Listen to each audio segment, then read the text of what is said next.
Mencionamos también que los esteroides tienen un anillo, o un anillo no, son cuatro anillos que están fusionados y que dan lugar a al esqueleto o a la característica o la estructura, más bien, a la estructura común que tienen todos los esteroides, ¿sí? Todos los esteroides. Entonces vamos a mirar cuál es esa estructura. Aquí está.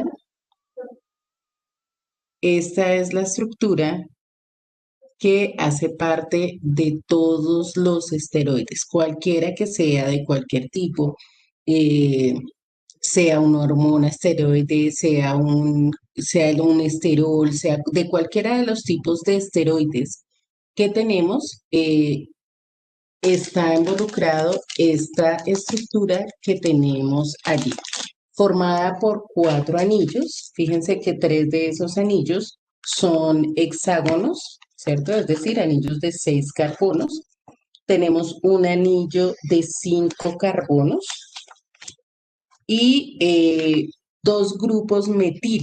Si ustedes se fijan en esta parte, tenemos dos grupos metil que son los que componen esta, este compuesto. Entonces son cuatro anillos, vuelvo y repito, cuatro anillos, tres que son eh, anillos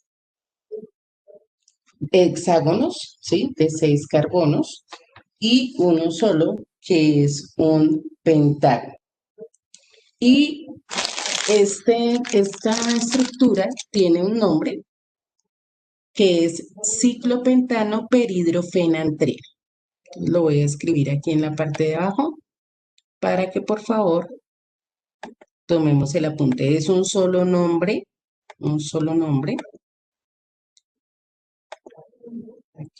Es una sola palabra, es la cosa. Ciclopentano peridrofenantreno. Esta estructura existe en todos los esteroides. ¿Sí? Es decir, para que una sustancia se clasifique como esteroide, debe tener esta estructura. El ciclopentano peridrofenantreno. ¿Y dónde está la diferencia entre unas y otras? Aquí, en esta R.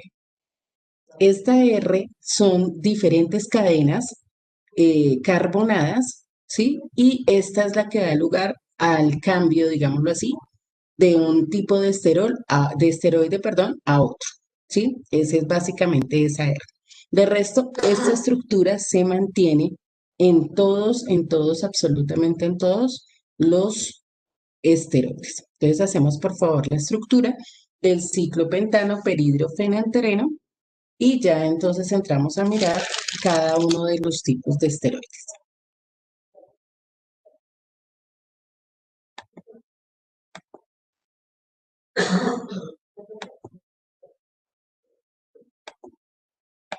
Como lo mencioné, pues todos, absolutamente todos los esteroides la poseen, absolutamente todos. Entonces vamos a mirar cuáles son los tipos de esteroides que podemos encontrar.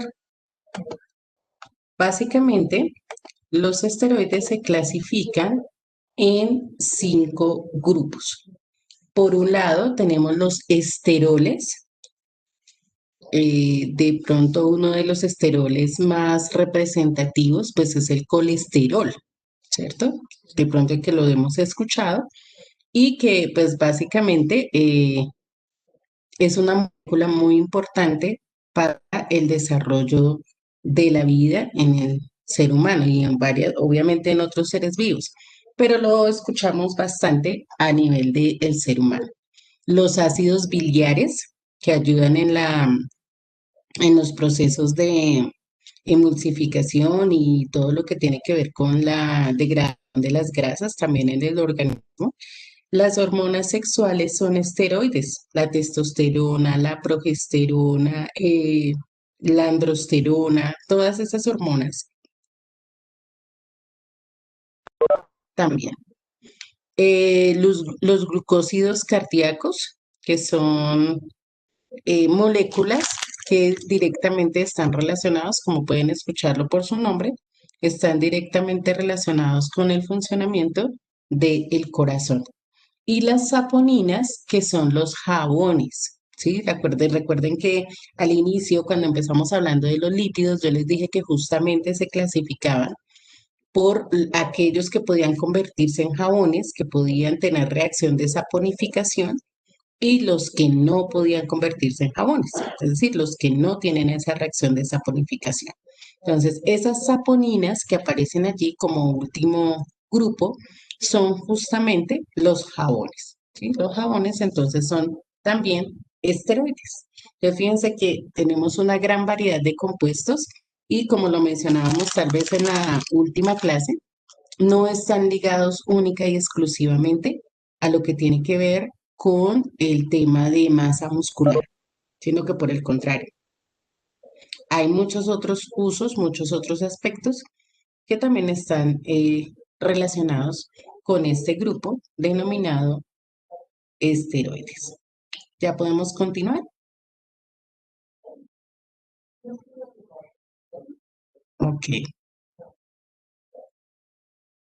Entonces empecemos hablando de los esteroles. Los esteroles, en los esteroles más bien R, recuerden que R es esa cadena que vimos allá, que es la que se cambia en todos los esteroides. Entonces, en el caso de los esteroides, de los esteroles, R es una cadena lateral alifática, es decir, no tiene grupos aromáticos, no tiene benceno, ¿sí? Los esteroles no tienen bencenos, no tienen grupos aromáticos, son una cadena lateral alifática. Y puede tener uno o más grupos hidroxilo en el anillo esteroidal, uno o más grupos hidroxilo. Y básicamente son compuestos de muy alto peso molecular. ¿Sí? Por lo que las cadenas pueden ser, se pueden ser largas.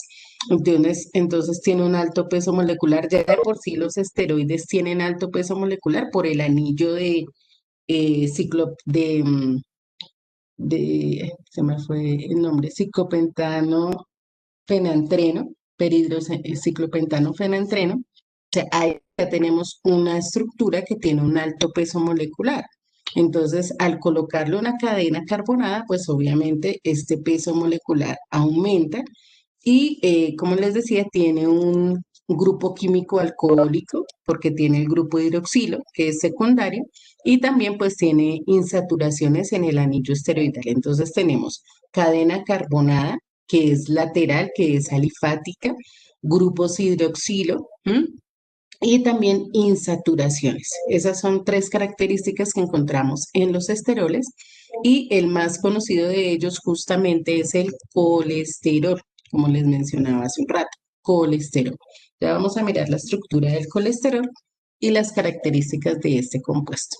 Entonces, primero tomamos acá el apunte y ya continuamos con las características del colesterol.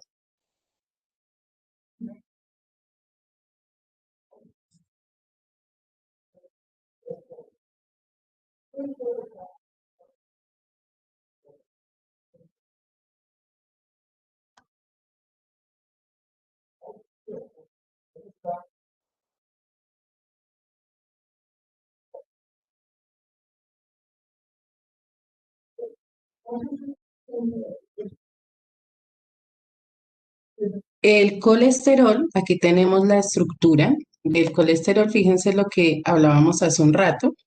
Tenemos nuestro ciclopentano perhidrogenantreno, tenemos un grupo hidroxilo y tenemos insaturaciones, a eso nos referíamos. Y esta es la cadena R, que es donde les decía que siempre se generan los cambios. Aquí tenemos los dos grupos metil que ya vienen en el ciclopentano perhidrofenantreno, ya venían ahí, y esta R es lo que va a cambiar en cada estructura. Sin embargo, recordad que dentro del colesterol tenemos un grupo hidroxilo, que es un grupo secundario, tenemos una insaturación en uno de los anillos de 6 carbonos y tenemos una cadena. Fíjense cuántos anillos, cuántos carbonos tiene esta cadena. 1, 2, 3, 4, 5, 6, 7, 8 carbonos. Lo que hace, obviamente, que el peso molecular se amplíe notablemente. ¿M? Bueno, entonces el colesterol es una estructura que es de origen animal, se encuentra básicamente en todas las células del organismo, ¿sí? Todas las células del organismo, pero básicamente están en las células del tejido nervioso, en el cerebro, en la médula espinal y en las secreciones de la piel, ¿sí? Entonces, fíjense la importancia del colesterol en nuestro organismo. Ahora, también se ha encontrado que hace parte de los cálculos biliares. Recordemos que los cálculos generalmente son masas que se forman de calcio, ¿cierto? Son de calcio. Pero se ha encontrado que particularmente en los cálculos biliares, porque no hay solamente cálculos biliares, eh, hay también cálculos en el riñón, entonces pueden llegar a tener puede existir alguna cantidad de colesterol en estos cálculos biliares. Y se necesita el colesterol para poder sintetizar las hormonas esteroidales. En este caso hablamos obviamente también de las hormonas sexuales, que son hormonas esteroides. Entonces se necesita el colesterol para poder sintetizar estas hormonas. Entonces fíjense que el colesterol como tal no es que sea malo. Lo que hay de malo con el colesterol es el exceso, digamos, de este compuesto en el organismo por el alto consumo en grasas saturadas, ¿sí? En grasas saturadas. El alto consumo de grasas saturadas es lo que genera la presencia del colesterol. Él es el esteroide más corriente, del grupo de los esteroles, es el más corriente. Es un sólido, ceroso, es insoluble en agua. El color generalmente es un color blanco y como les decía, al encontrarse en el sistema nervioso, pues se encuentra también en el plasma sanguíneo, ¿sí? Por eso hablamos de que el exceso del colesterol genera hipertensión porque se acumula y hace que pues sea más difícil la circulación de la sangre. Em, Hace parte también de las membranas biológicas y por lo general una persona adulta que tenga un estado saludable puede tener 140 gramos de colesterol en su organismo. Generalmente 120 gramos de ellos están relacionados con las membranas, entonces con la misma constitución de las células. Y en el sistema nervioso central y en el sistema nervioso periférico hay aproximadamente 14 gramos de colesterol. El resto está haciendo parte de las hormonas sexuales, de las vitaminas, específicamente de la vitamina D, de las hormonas adrenocorticoides y de los ácidos biliares. Entonces, fíjense que la gran mayoría del colesterol está haciendo parte de las membranas de las células, entonces no es negativo, ¿sí? Y pues hay una parte o hay varios tipos de colesterol según su densidad. Entonces, los que son de baja densidad, pues son los que se consideran colesterol malo, ¿sí? Porque pues se acumula.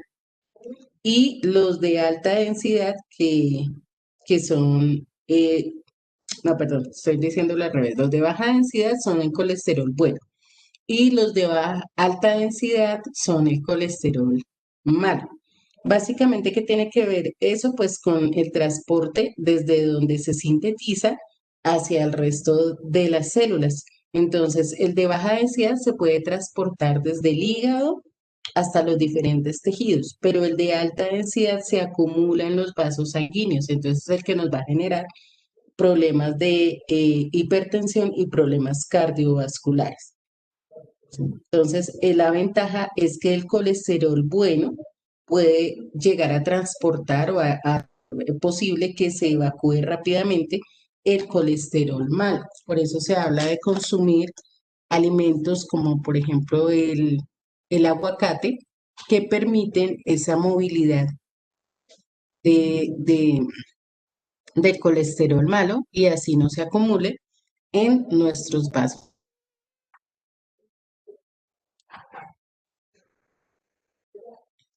¿Hay alguna pregunta? Y, profe, qué pena, ¿podrías devolver la imagen un momento? Es que me falta copiar algo. Sí, señora.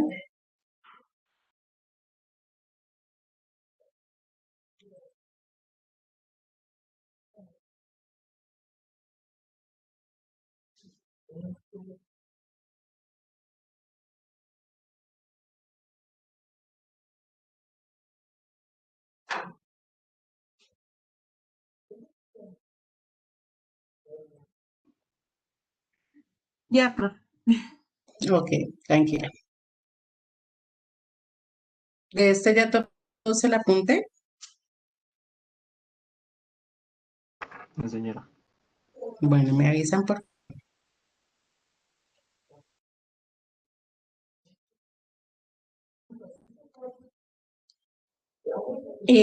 bueno, entonces el colesterol es parte del primer grupo de esteroides que son los esteroles. Mencionamos también los ácidos biliares, ¿cierto? Los ácidos biliares, más que ácidos en general, deberían llamarse sales biliares, ¿sí? Porque ellos son el producto de del metabolismo del colesterol en nuestro organismo. Entonces, fíjense que ellos son como la parte final, es decir, en lo que se va a degradar el colesterol, básicamente se encuentran en la bilis. Se encuentran en la bilis. La bilis sabemos que es una sustancia que produce el hígado, se almacena en la vesícula y el objetivo de la bilis es ayudar en la absorción y en la digestión de las grasas. Ese es el objetivo o esa es la función, digámoslo así, que tiene la bilis. ¿Sí? Ellos lo que hacen es ayudar en la digestión y en la absorción de las grasas. El que tenemos allí representado es el ácido cólico, que es el más abundante de los ácidos biliares, ¿sí? Y aquí entonces tenemos por este lado una estructura de 4 carbonos con el grupo carboxilo. Aparte tenemos acá otro grupo hidroxilo, ¿sí? Y en el carbono 12 tenemos otro grupo hidroxilo. En este caso, en el ácido cólico hay 3 grupos hidroxilo. Básicamente, estos ácidos biliares lo que cambia es la sustitución en esas posiciones, en el carbono 3, en el carbono 7 y en el carbono 12. El resto de la estructura es exactamente igual. Entonces vemos que, por ejemplo, en el ácido quenodesoxicólico hay 2 grupos hidroxilo y en el carbono 12 es un hidrógeno. En el desoxicólico, entonces en el 3 es hidroxilo, en el 12 es hidroxilo y en el 7 es un hidrógeno. Y en el ácido litocólico, en el grupo, en el carbono 3 está el hidroxilo, en el 7 y en el 12 hay hidrógeno. Entonces, dependiendo de la sustitución que tengan esos 3 carbonos, vamos a tener diferentes tipos de ácidos biliares. Em, y básicamente son sales de sodio, por eso les decía que más que ser ácidos biliares, generalmente vamos a encontrar que aquí en vez de tener un hidrógeno, en el grupo carboxilo vamos a finalizar con un sodio. Entonces va a ser una sal de sodio. Por favor, de los apuntes, la última parte no la tomemos, la de la sustitución de los carbonos por grupos hidroxilo y por hidrógeno, sino únicamente la función y las características de los ácidos biliares. La última tablita no la tomemos, por favor, como apunte.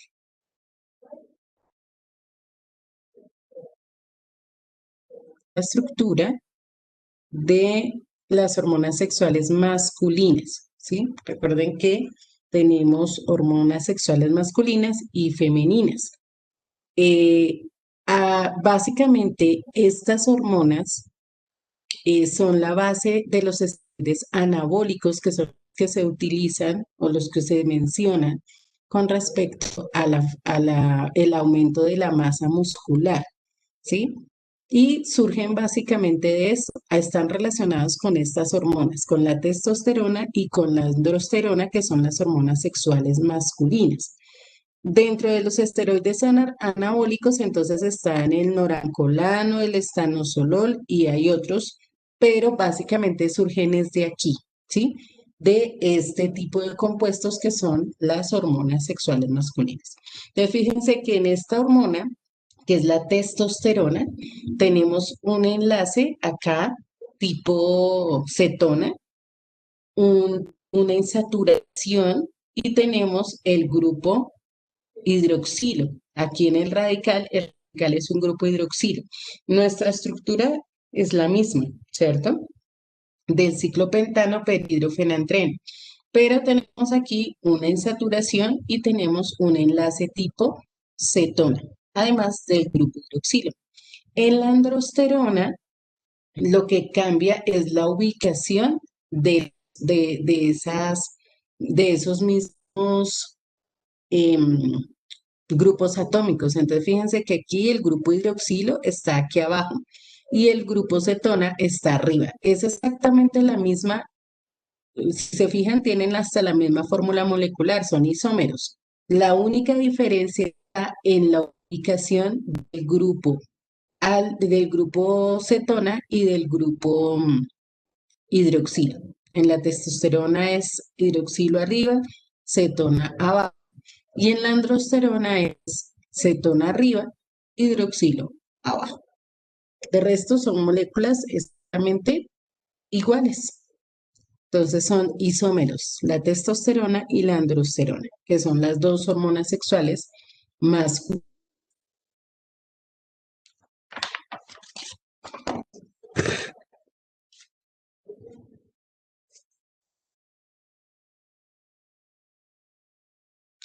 Estas hormonas, mientras van tomando el apunte, les voy comentando, básicamente se sintetizan en los testículos y su función principal es estimular el desarrollo de las características sexuales secundarias, ¿cierto? Entonces, la voz grave, el crecimiento de la barba, la distribución del vello en el cuerpo, ¿sí? Básicamente, esas características son generadas a partir o son desarrolladas a partir de la producción de testosterona y de androsterona.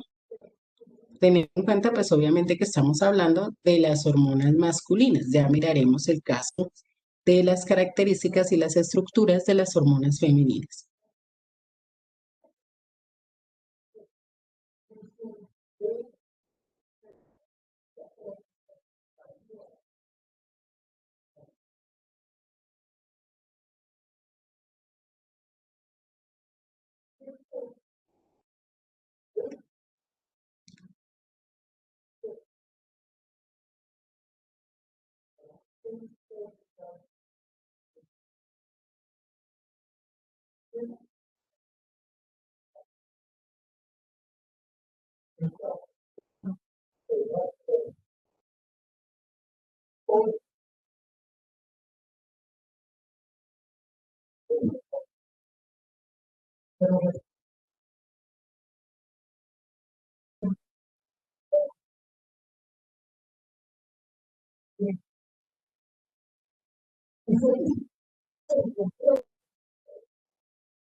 Bueno, chicos, entonces con esta parte terminamos por el día de hoy.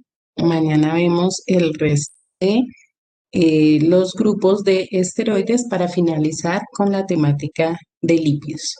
Entonces, que tengan excelente resto de jornada y nos encontramos el día de mañana. Chao, chicos.